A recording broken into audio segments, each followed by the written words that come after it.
پائیے میں جناب حضرت مولانا محمد باقر علی صدیقی قادری صاحب سے خواہش کرتا ہوں کہ وہ اپنے خطاب سے ہم سب کے دلوں کو نور سے منور اور مجلی فرمائیں۔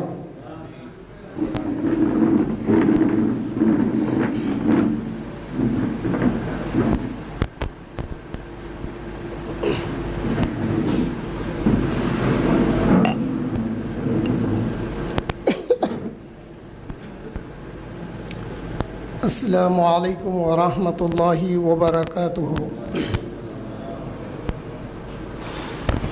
الحمد للہ رب العالمین، والصلاة والسلام علی سید الاولین والآخرین، نبی الانبیاء والمرسلین، وعلی آلہ واصحابہ ومن تبعہ بإحسان الی یوم الدین، اما بعد۔ فقد قال اللہ تعالی فی شان حبیبہ ان اللہ وملائکتہ یصلون علی النبی یا ایہا الذین آمنوا صلوا علیہ وسلموا تسلیما۔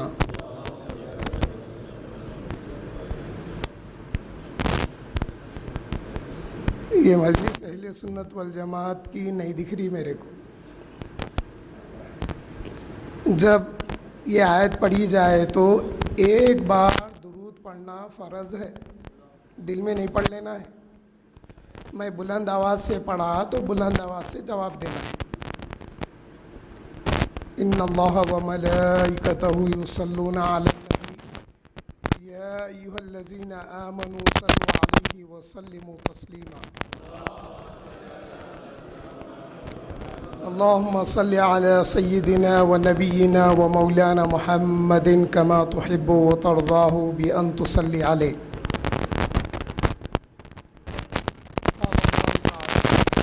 لقد من اللہ علی المؤمنین اذ بعث بهم رسولا صلی اللہ علیہ۔ الحدیث عن رسول اللہ صلی اللہ علیہ وسلم قال اللہ تعالی كنت كنزا مخفيا فأحببت أن أعرف فخلقت الخلق، أو كما قال عليه الصلاة والسلام۔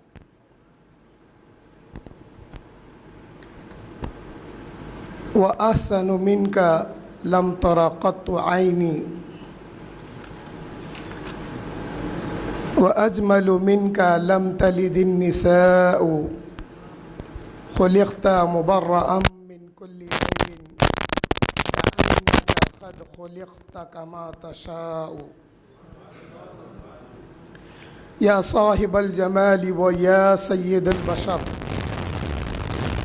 من وجهك المنير لقد نبر الخمر، لا يمكن الثناء كما كان حقه، بعد از خدا بزرگ تو ای قصہ مختصر۔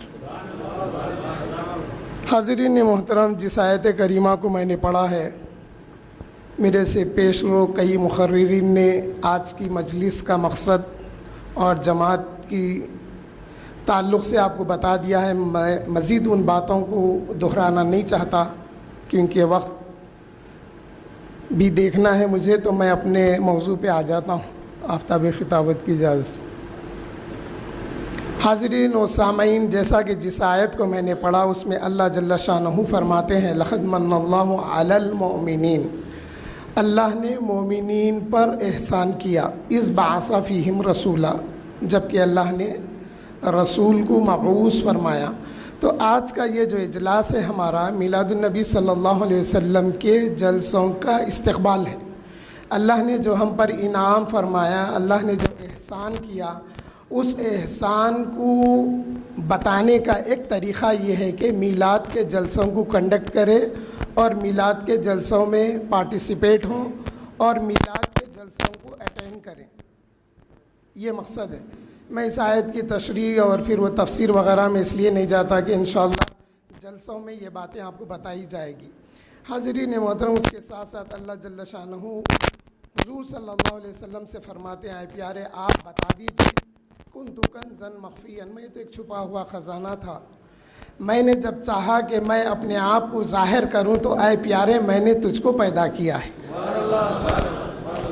تو معلوم ہوا خدا کی خدائی کا اظہار، خدا کی خدائی کا اظہار اگر ہوتا ہے تو حضور صلی اللہ علیہ وسلم کی میلاد مبارکہ سے ہوتا ہے، اور خدا کی خدائی کا اقرار ہوتا ہے تو میلاد مصطفیٰ کے جلسوں میں بیٹھنے سے ہوتا ہے۔ حاضرین محترم، یہ جو میلاد پاک کا ہم اہتمام کرتے ہیں، جلسے مناتے ہیں، کھانا کھلاتے ہیں، لوگوں کو دعوت دیتے ہیں جلسوں میں آنے کی، یہ طریقہ کوئی نیا نہیں ہے، نہیں پڑھنے والے کے واسطے کچھ بھی نہیں ہے، پڑھنے لکھنے والے کے واسطے پورے معلومات ہیں۔ حاضرین محترم، حضور صلی اللہ علیہ وسلم کے آباء و اجداد میں 3 نام آتے ہیں جو میلاد مصطفیٰ کا اہتمام کرتے تھے، جن میں ایک نام کعب ہے، حضرت کعب، ایک نام ہے حضرت الیاس، ایک نام ہے حضرت نزار۔ اب سوال یہ پیدا ہوتا ہے کہ کیا میلاد کے جلسے یا میلاد کا جو اہتمام ہم کرتے ہیں یہ نیا کام ہے؟ کیا یہ نیا کام نہیں ہے؟ اللہ تعالیٰ کر کے بتائے، پھر حضور کے آباء و اجداد نے بھی کیا، حضور نے بھی کیا، صحابہ نے بھی کیا، انہی کو دیکھتے ہوئے ہم بھی کر رہے ہیں، یہ ہے۔ اب اعتراض کرنے والوں کے اعتراضات کو سن کے مایوس مت ہو جائیے، اگر کچھ ڈاؤٹ ہے تو آفتاب خطابت سے آپ رجوع ہو سکتے ہیں۔ میں موٹی موٹی باتیں بتا دیتا ہوں۔ حضرت کعب، حضور صلی اللہ علیہ وسلم کے والدین گرامی میں جو نام آتے ہیں وہ حضرت محمد صلی اللہ علیہ وسلم بن عبداللہ بن عبد المطلب بن ہاشم بن عبد مناف بن قصی بن کلاب بن مرہ بن کعب، حضرت کعب۔ حضرت کعب رضی اللہ تعالیٰ عنہ کا یہ معاملہ تھا، آپ ہر جمعہ کے دن اس دور میں، اس زمانے میں، وہ جمعے کا دن عید العروبہ کہلاتا تھا، وہ عید کا دن ہوتا تھا۔ حضرت کعب رضی اللہ تعالیٰ عنہ سارے لوگوں کو جمع کر کر یہ بشارت دیتے تھے کہ دیکھو آخری نبی محمد صلی اللہ علیہ وسلم جو آنے والے ہیں وہ میرے سلسلے میں آئیں گے، اور آپ کی تعریف جمعہ کی نماز کے بعد کیا کرتے تھے۔ حضرت الیاس، حضرت الیاس وہ پہلے ہیں، حضور کے آباء و اجداد میں ایک نام حضرت الیاس کا بھی آتا ہے، حضرت نزار سے پہلے۔ حضرت الیاس وہ پہلے شخص ہیں جو حج کے سیزن میں حضور صلی اللہ علیہ وسلم کی ولادت کی خوشی میں جانور ہدیے کے طور پہ بھیجتے تھے۔ اور حضرت نزار کا یہ معاملہ تھا، آپ حضور صلی اللہ علیہ وسلم کی ولادت کی خوشی میں جب حضرت نزار کی ولادت ہوئی تو آپ کے ماتھے سے نور محمدی چمکا، تو آپ کے والد نے یہ نور محمدی کی چمک کی وجہ سے ساری قوم کو کھانا پکا کر کھلایا، اور کھلا کر بولے کہ آئے لوگوں، یہ جو میرے پاس نور آیا ہے اس نور کے سامنے یہ کچھ بھی نہیں ہے۔ تو معلوم ہوا ولادت کا ذکر کرنا ثابت ہے، اور کھانا کھلانا ثابت ہے، اور جو جلسے وغیرہ ہوتے ہیں اس میں کنٹریبیوٹ کرنا بھی ثابت ہے۔ یہ تھا عمل حضور کے آباء و اجداد کا۔ تقریر کے آخری مرحلے میں ہوں، آفتاب خطابت کو بھی سننا ہے۔ حضور صلی اللہ علیہ وسلم ہر پیر کے دن روزہ رکھا کرتے تھے۔ صحیح مسلم میں نفل روزوں کے باب میں یہ روایت موجود ہے۔ حضور صلی اللہ علیہ وسلم ہر پیر کے دن روزہ رکھا کرتے تھے۔ صحابہ نے پوچھا یا رسول اللہ صلی اللہ علیہ وسلم، یہ پیر کے دن کا روزہ کیا ہے؟ تو حضور صلی اللہ علیہ وسلم نے فرمایا یوم ولدت فیہ، یہ وہ دن ہے جس دن میری ولادت ہوئی، یہ وہ دن ہے جس دن میری ولادت ہوئی ہے۔ تو حضور صلی اللہ علیہ وسلم تو ہر پیر کے دن روزہ رہتے تھے۔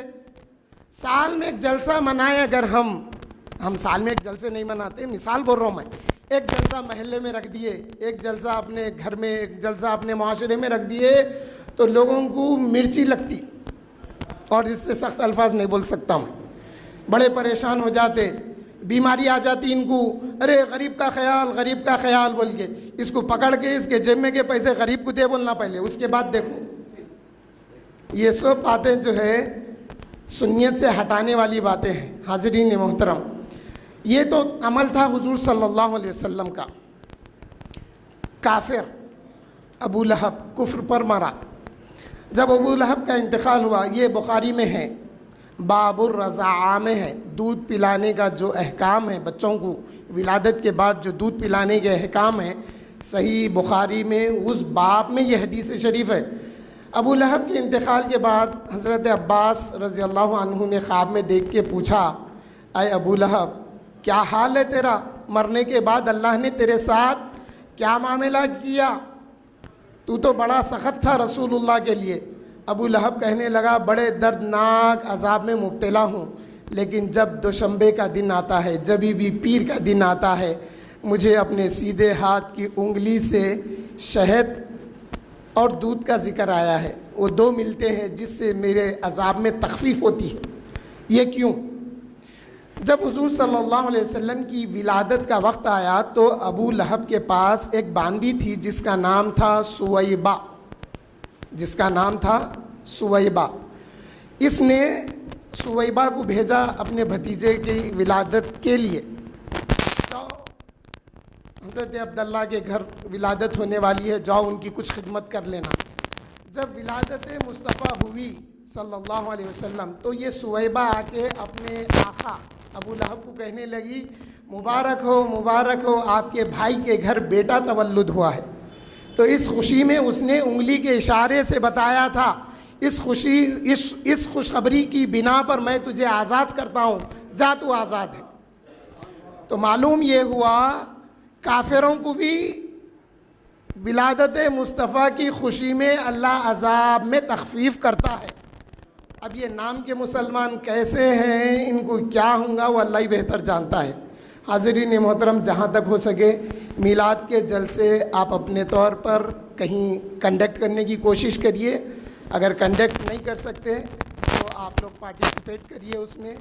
ہمارے جلسے جہاں بھی ہوتے ہیں ان جلسوں میں شریک رہیے، اور جو میسیج آپ جلسوں سے سنیں گے وہ میسیج دوسروں سے پہنچائیے. اللہ تعالیٰ سے دعا کرتا ہوں کہ الہ العالمین ہمارے جماعت کے دوستوں کو کامیابی عطا فرما اور آفتاب عطا فرما، اور میلاد النبی صلی اللہ علیہ وسلم کے جلسوں کے صدر استقبالیہ تمام ہمارے اراکین کی خوبی یہ ہے، مختصر بات، اراکین کی خوبی یہ ہے للہیت پہ کام کرتے ہیں.